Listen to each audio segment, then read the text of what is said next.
आपका स्वागत है हमारे कार्यक्रम इतिहास और तथ्य में।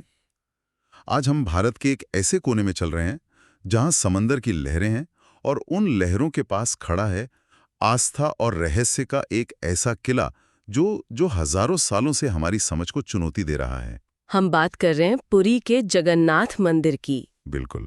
मतलब ये सिर्फ एक पूजा की जगह नहीं है, ये एक ऐसा केंद्र है जहां आस्था, इतिहास और अनसुलझे रहस्य सब एक साथ मिलते हैं। और आज हम सिर्फ मंदिर के इतिहास को नहीं जानेंगे, बल्कि उन दरवाजों के पीछे भी झांकने की कोशिश करेंगे जहां जहां शायद विज्ञान के नियम भी खत्म हो जाते हैं। और चलिए इस रहस्यमयी सफर की शुरुआत करते हैं। सबसे पहले तो ये मंदिर इतना खास क्यों है? हम अक्सर चार धाम की यात्रा के बारे में सुनते हैं। जी क्या ये उन्हीं में से एक है? हाँ, ये हिंदुओं के 4 सबसे पवित्र धामों में से एक है। बद्रीनाथ, द्वारका, रामेश्वरम और फिर आता है जगन्नाथपुरी। अच्छा। ये भारत के 4 कोनों में स्थित वो 4 आध्यात्मिक स्तंभ हैं जो देश की आस्था को एक तरह से परिभाषित करते हैं। और मैंने सुना है कि एक मान्यता है कि भगवान विष्णु भोजन यहीं करते हैं। बिल्कुल सही। मान्यता है कि वो स्नान बद्रीनाथ में, श्रृंगार द्वारका में, विश्राम रामेश्वरम में करते हैं, लेकिन भोजन वो पुरी में ही करते हैं। इसीलिए तो यहाँ के महाप्रसाद का इतना ज्यादा महत्व है। और ये मंदिर कितना पुराना है? देखने में तो बहुत ही विशाल और भव्य लगता है। इसका निर्माण 12वीं शताब्दी में हुआ था। 12वीं शताब्दी में? जी। पूर्वी गंगा राजवंश के एक राजा थे अनंत वर्मन चोडगंगदेव। उन्होंने इसे बनवाया था। अच्छा। और यहाँ एक दिलचस्प बात है, राजा अनंत वर्मन वो मूल रूप से शैव थे। मतलब भगवान शिव के उपासक? हाँ, लेकिन बाद में वो वैष्णव बन गए और फिर उन्होंने भगवान विष्णु को समर्पित इस असाधारण मंदिर का निर्माण करवाया। तो किस भव्य मंदिर के केंद्र में कौन है? और मैंने सुना है कि यहाँ की मूर्तियां भारत के किसी भी दूसरे मंदिर से बिल्कुल अलग हैं। यही तो इस मंदिर का सबसे अनोखा पहलू है। गर्भगृह में 3 मुख्य देवता हैं। भगवान जगन्नाथ, जो श्री कृष्ण का ही एक रूप है, उनके बड़े भाई बलभद्र और उनकी बहन सुभद्रा। और मूर्तियां? और जैसा आपने कहा, भारत के लगभग सभी मंदिरों में पत्थर या धातु की मूर्तियां होती हैं, लेकिन यहाँ की मूर्तियां नीम की लकड़ी से बनी है। लकड़ी की मूर्तियां? ये तो सच में बहुत अलग बात है। हाँ, और वो अधूरी सी दिखने वाली मूर्तियां अपने आप में एक बहुत गहरा रहस्य समेटे हुए हैं। तो इसके पीछे कोई खास वजह तो जरूर होगी, लकड़ी ही क्यों? इसके पीछे एक बहुत गहरी और भावनात्मक कथा है।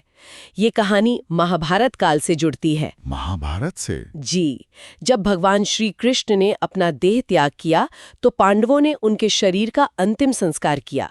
उनका पूरा शरीर तो पंचतत्व में विलीन हो गया, लेकिन एक चीज थी जिसे अग्नि भी जला नहीं पाई। क्या? उनका हृदय। एक सेकंड, आप कह रही हैं कि उनका हृदय आग में भी नहीं जला? जी बिल्कुल, वो सुरक्षित रहा, एक जीवित अवस्था में धड़कता रहा। ये अविश्वसनीय है। और कहते हैं कि वही अजर अमर हृदय, जिसे ब्रह्म पदार्थ कहा जाता है, वो भगवान जगन्नाथ की लकड़ी की मूर्ति के अंदर एक खुफिया जगह पर रखा गया है। मतलब एक हृदय जो आज भी धड़क रहा है। ये सुनने में ही इतना, पर अगर ये सच है तो इसे इतना गुप्त क्यों रखा गया है? क्योंकि इससे एक और बहुत बड़ी मान्यता जुड़ी है। वो क्या? कहा जाता है कि जो कोई भी इस ब्रह्म पदार्थ को अपनी आंखों से देख लेगा, उसकी मृत्यु निश्चित है। उसका शरीर उस दिव्य ऊर्जा को सहन ही नहीं कर पाएगा। शायद यही वजह है कि आज तक किसी ने उसे देखने की हिम्मत नहीं की। लेकिन अगर मूर्तियां लकड़ी की हैं तो वो समय के साथ खराब भी होती होंगी। तब क्या होता है? क्या ये रहस्य बाहर आ जाता है? नहीं, इसी रहस्य को बनाए रखने के लिए एक बहुत ही गोपनीय अनुष्ठान होता है। उसे नभ कलेवर कहते हैं। नभ कलेवर? हाँ, नभ यानी नया और कलेवर यानी शरीर। ये हर 12 से 19 साल में एक बार होता है, जब देवताओं की पुरानी मूर्तियों को बदलकर नई मूर्तियां स्थापित की जाती हैं। तो ये एक तरह का रीबर्थ जैसा हुआ? इसे आप एक तरह से दिव्य हार्ट ट्रांसप्लांट समझ सकती हैं। वाह। जहां आत्मा यानी ब्रह्म पदार्थ वही रहता है, बस शरीर नया होता है। और इसके लिए एक खास नीम का पेड़ ढूंढा जाता है जिसे दारू कहते हैं। उस पेड़ पर शंख, चक्र, गदा और कमल जैसे दिव्य चिन्ह बने होने चाहिए। और ऐसा पेड़ मिलना भी तो एक चमत्कार ही होगा। बिल्कुल। तो जब नई मूर्तियां बन जाती हैं, तब उस ब्रह्म पदार्थ को पुरानी मूर्ति से नई में कैसे रखा जाता है? यहीं पर यह प्रक्रिया अपने चरम रहस्य पर पहुंचती है। जिस रात ब्रह्म पदार्थ को स्थानांतरित किया जाता है उस रात पूरी शहर की बिजली काट दी जाती है। पूरे शहर की बिजली? क्यों? ताकि कोई भूल से भी उस प्रक्रिया को देख न पाए। घना अंधेरा कर दिया जाता है। मतलब इतनी ज्यादा गोपनीय था? हाँ, और सिर्फ इतना ही नहीं, मंदिर को सीआरपीएफ के जवान चारों तरफ से घेर लेते हैं। किसी को अंदर जाने की इजाजत नहीं होती। और जो पुजारी ये करते हैं? सबसे हैरान करने वाली बात वही है, जो मुख्य पुजारी ये रस्म निभाते हैं उनकी आंखों पर भी मोटी पट्टी बांध दी जाती है। क्या कह रही हैं?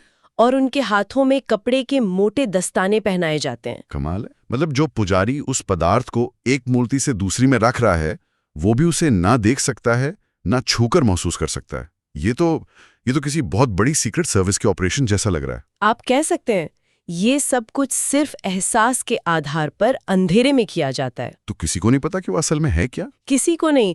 जिन कुछ पुजारियों ने ये रस्म निभाई है उनके अनुभव इस रहस्य को और भी गहरा कर देते हैं। क्या कहते हैं वो? उनके अनुसार जब वे उस पदार्थ को अपने हाथों में लेते हैं तो ऐसा महसूस होता है जैसे कोई नरम जीवित चीज किसी खरगोश की तरह उनके हाथों में फुदक रही हो।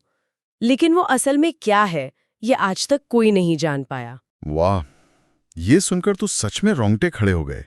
मतलब एक व्यक्ति उसे छू रहा है, महसूस कर रहा है, पर देख नहीं सकता और किसी को बता भी नहीं सकता। बिल्कुल, ये रहस्य तो पीढ़ी दर पीढ़ी बस एक एहसास बनकर ही आगे बढ़ रहा है। ब्रह्म पदार्थ का ये रहस्य तो सच में दिमाग को सुन कर देता है। लेकिन मैंने सुना है कि इस मंदिर में तो रहस्य सिर्फ बंद दरवाजों के पीछे नहीं है, बल्कि हर रोज हर किसी के सामने घटित होते हैं। बिल्कुल। अब बात करते हैं उन चमत्कारों की जो रोजाना घटित होते हैं और तर्क को सीधी चुनौती देते हैं। सबसे पहले मंदिर के शिखर पर लगे ध्वज को ही ले लीजिए। हाँ, मैंने भी इसके बारे में सुना है। कुछ अजीब है उसके साथ, है ना? वो ध्वज हमेशा हवा की विपरीत दिशा में लहराता है। एक सेकंड, हवा के विपरीत दिशा में ये कैसे मुमकिन है? ये तो फिजिक्स के नियमों के बिल्कुल खिलाफ है। और इसका आज तक कोई तार्किक स्पष्टीकरण नहीं दे पाया। और ये सिर्फ शुरुआत है। जी। अब दूसरे रहस्य पर आते हैं, मंदिर के मुख्य शिखर की परछाई। ये मंदिर करीबन 214 फीट ऊंचा है। हाँ। लेकिन दिन के किसी भी समय इसके मुख्य गुंबद की परछाई जमीन पर बनती ही नहीं है। सुबह, दोपहर, शाम परछाई अदृश्य रहती है। एक मिनट, ये बहुत अजीब है। ध्वज हवा के विरुद्ध, शिखर की परछाई नहीं। ये सब किस तरफ इशारा कर रहे हैं? क्या ये सब अलग अलग चमत्कार हैं या इनका आपस में कोई गहरा संबंध है? ये एक बेहतरीन सवाल है। कई जानकार इसे एक पारलौकिक क्षेत्र या डिवाइन फील्ड की तरह देखते हैं। Divine field? हाँ, जैसे मंदिर के आसपास एक ऐसा ऊर्जा क्षेत्र हो जो भौतिकी के सामान्य नियमों को अपने हिसाब से बदल देता हो। अच्छा। चाहे वो हवा का रुख हो, गुरुत्वाकर्षण हो या फिर ध्वनि की तरंगे। ध्वनि से जुड़ा क्या रहस्य है? मंदिर का जो मुख्य द्वार है, सिंह द्वार, जब आप उसके बाहर खड़े होते हैं तो आपको समंदर की लहरों का शोर साफ सुनाई देता है। लेकिन जैसे ही आप सिंह द्वार से सिर्फ एक कदम अंदर रखते हैं, लहरों की वो आवाज पूरी तरह बंद हो जाती है, मानो किसी ने म्यूट बटन दबा दिया हो। बिल्कुल। और फिर जैसे ही आप एक कदम बाहर रखते हैं, आवाज वापस आ जाती है। और मैंने पक्षियों के बारे में भी सुना है। हाँ, मंदिर के गुंबद के ठीक ऊपर से कभी कोई पक्षी या हवाई जहाज नहीं गुजरता। वो इलाका जैसे एक तरह का नो फ्लाई जोन है।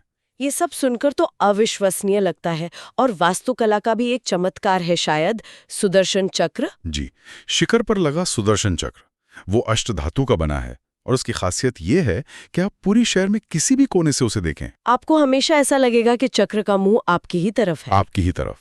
अविश्वसनीय। ये सब सुनकर ऐसा लग रहा है जैसे ये मंदिर इस दुनिया का हिस्सा होकर भी इसके नियमों से बंधा हुआ नहीं है। और रसोई का रहस्य तो अभी बाकी है। हाँ, महाप्रसाद कहते हैं वो दुनिया की सबसे बड़ी रसोई है। बिल्कुल, और शायद सबसे रहस्यमय भी। वहाँ रोजाना हजारों लोगों के लिए महाप्रसाद बनता है, लेकिन प्रसाद की मात्रा कभी कम नहीं पड़ती और ना ही कभी व्यर्थ जाती है। जी। जैसे ही मंदिर के कपाट बंद होने का समय आता है, प्रसाद अपने आप खत्म हो जाता है। ये कैसे हो सकता है? कोई तो हिसाब किताब रखता होगा। कोई नहीं, ये रोज का चमत्कार है। और खाना पकाने का तरीका तो और भी हैरान करने वाला है। प्रसाद लकड़ी के चूल्हे पर मिट्टी के 7 बर्तनों को एक के ऊपर एक रखकर पकाया जाता है। एक के ऊपर एक। तो तर्क तो ये कहता है कि सबसे नीचे वाला बर्तन सबसे पहले पकेगा, जो आग के सबसे करीब है। तर्क तो यही कहता है, लेकिन होता इसका ठीक उल्टा है। क्या? रहस्यमयी तरीके से सबसे ऊपर वाले 7वें बर्तन का प्रसाद सबसे पहले पकता है, फिर छठे का, और सबसे नीचे वाले बर्तन का प्रसाद सबसे आखिरी में। ये कैसे हो सकता है? क्या किसी ने इसे वैज्ञानिक रूप से समझाने की कोशिश की है? कोई ठोस वैज्ञानिक कारण नहीं मिल पाया। ये भी उन रहस्यों में से एक है जिसे लोग भगवान का चमत्कार मानकर स्वीकार कर चुके हैं। इन सभी रहस्यों के बीच ये मंदिर एक तरह से अपनी ही दुनिया में जीता है। लेकिन साल में एक बार ऐसा भी होता है जब ये दुनिया अपने भक्तों से मिलने बाहर आती है ना? मैं रथ यात्रा की बात कर रहा हूँ। हाँ, विश्व प्रसिद्ध रथ यात्रा। ये एक ऐसा अद्भुत अवसर है जब भगवान जगन्नाथ, बलभद्र और सुभद्रा अपने मंदिर के गर्भगृह से बाहर निकलकर विशाल रथों पर बैठकर अपनी मौसी के घर गुंडीचा मंदिर जाते हैं। ये अद्भुत है कि भगवान खुद मंदिर से बाहर आते हैं। लाखों लोगों की भीड़ उन विशाल रथों को खींचती हैं। वो माहौल कैसा होता होगा? उसे शब्दों में बांधना बहुत मुश्किल है। वो सिर्फ एक जुलूस नहीं, बल्कि भावनाओं का एक सागर होता है। आप देखेंगे कि लोग रो रहे हैं, गा रहे हैं, नाच रहे हैं। उस दिन कोई राजा नहीं, कोई रंग नहीं, कोई जाति नहीं, कोई धर्म नहीं।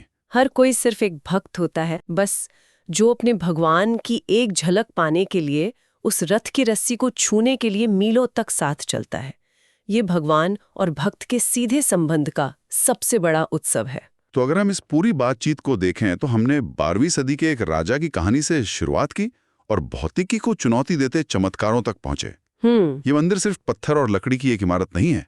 इसकी लकड़ी की मूर्तियों में एक दिव्य रहस्य छिपा है और इसके आंगन में हर रोज ऐसे चमत्कार होते हैं जो हमारी तर्क की दुनिया पर सवाल खड़े करते हैं। बिल्कुल। जगन्नाथ मंदिर एक ऐसी जगह है जहां विज्ञान की सीमाएं जैसे धुंधली पड़ जाती हैं और आस्था की एक नई दुनिया शुरू होती है। ये इस बात का जीता जागता प्रमाण है कि शायद कुछ चीजें तर्क से परे होती हैं और उनका जवाब सिर्फ विश्वास में ही मिलता है। इसीलिए शायद कहते हैं कि जगन्नाथ मंदिर बनाया इंसान ने हो सकता है, लेकिन इसे चलाता और इसकी रक्षा स्वयं भगवान करते हैं। तो ये हमें एक गहरे सवाल पर सोचने के लिए छोड़ जाता है। क्या आस्था और विज्ञान हमेशा एक दूसरे के विपरीत होते हैं, या कुछ रहस्य ऐसे भी होते हैं जहां दोनों एक साथ मौन हो जाते हैं?